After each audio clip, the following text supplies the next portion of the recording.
6-0.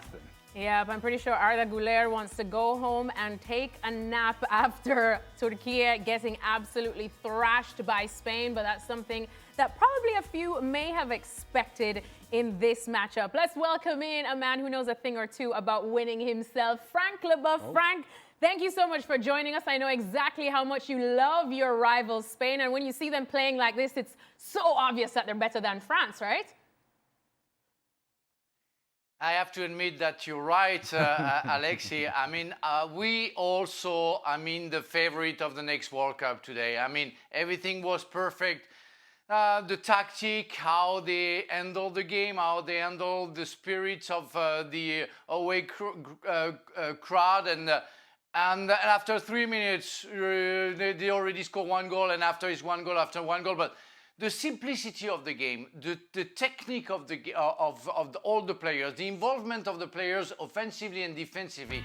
I mean, De La Fuente must be the most happiest guy in the world as a coach right now, because those guys, they know how to play and they know exactly how to play together. It's not a team of a country. It's a club. It's like they all know how to play together and how to move together. That's really amazing. I mean, I enjoyed France for 65 minutes last time against Ukraine, but I saw a different level. Even if I think that's against France, it would be more difficult, because Montella, the Turkish coach, decided to play with lots of enthusiasm, let's say. Let's go for it. No, you don't do that against Spain, because you're going to be punished. And he's been punished, because I have to tell you, the Turkish goalkeeper was the best player of the Turkish team, because he made like 5 or 6 saves. So he saved a lot. It says a lot about how Spain handled that game.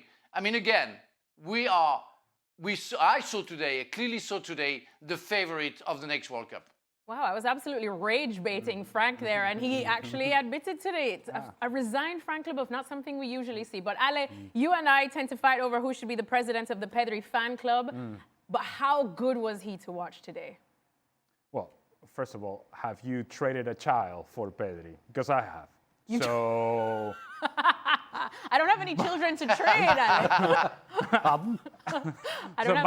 By default, I should be the president. You are the president. Of the Pedri fan club. And if I were to define Pedri today, I'm going to borrow a word that Frank just used there: simplicity. His whole game, it's great in its simplicity.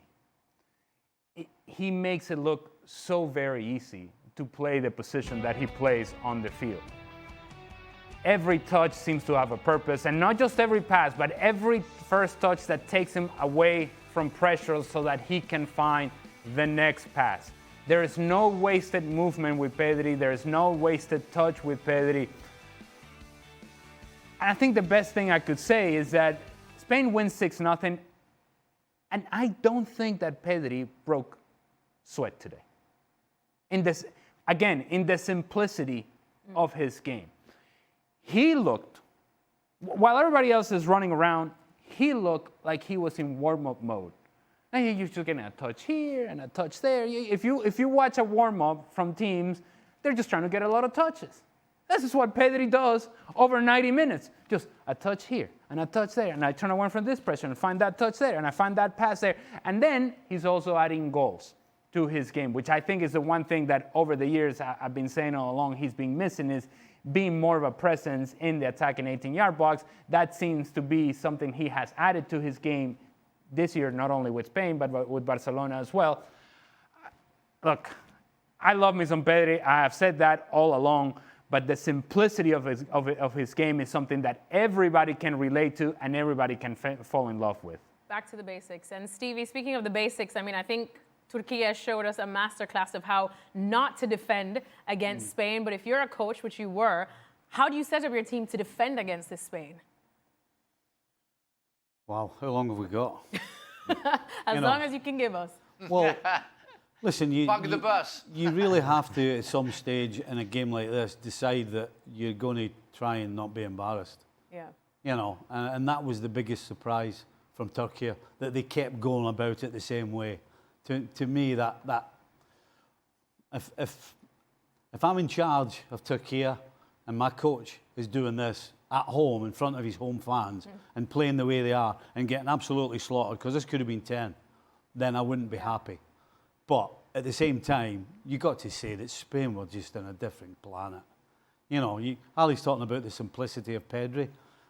The good thing for Spain and the bad thing for everybody else on the planet is they've got a team full of players who keep the game simple. They have players who can complicate it, like Yamal, can go try and beat 5-6 players. But when they're in this sort of form and in tune with each other, I mean, the second goal we saw today is absolute heaven. Yeah. It's just pass and move. That's all it is. It's pass and move. At midfielders, fullbacks, forwards, wide mid, you name it. I mean, it's 5 passes.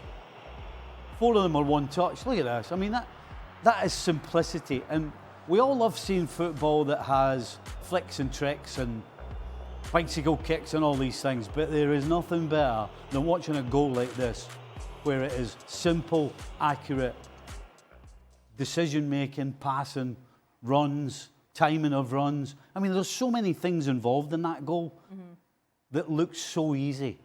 And that's what this Spain team does. Spain makes the game look easy. And one of the things that, coming into this match, you may have thought, well, Spain going into Turkey. It's not easy to play at Turkey. Away from home, and the pressure and the intensity and the energy and the Turkish fans. And you know how you take all of that away? When you don't let them touch the ball. When they cannot get close enough to you to tackle you. When you're not asking for trouble because you're keeping the ball in your defensive half. No. All of this possession that Stevie's talking about is happening in the attacking half. Tack, tack, tack, tack, tack, tack, tack. And Turkey's just, what? Hey, what? Can't get close. They can't get close. They can't come in for a tackle that gets the crowd on their feet. No.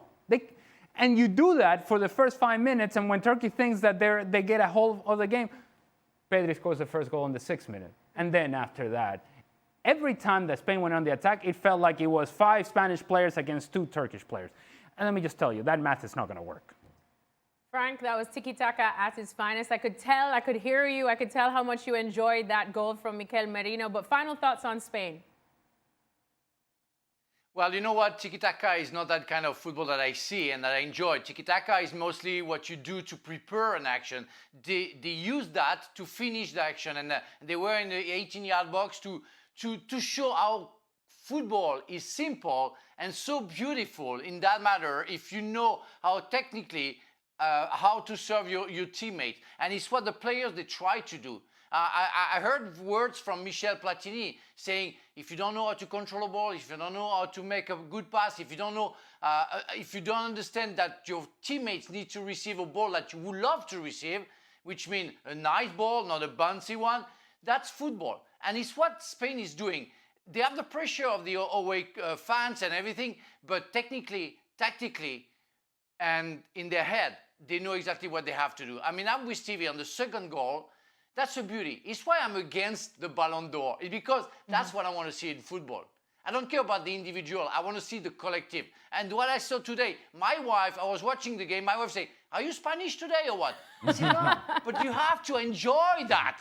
You have to enjoy. I got up and I clapped when I saw the second goal because that's what we want to see. That's why we love football, because players with their feet are capable of doing something absolutely fantastic and so, again, simple.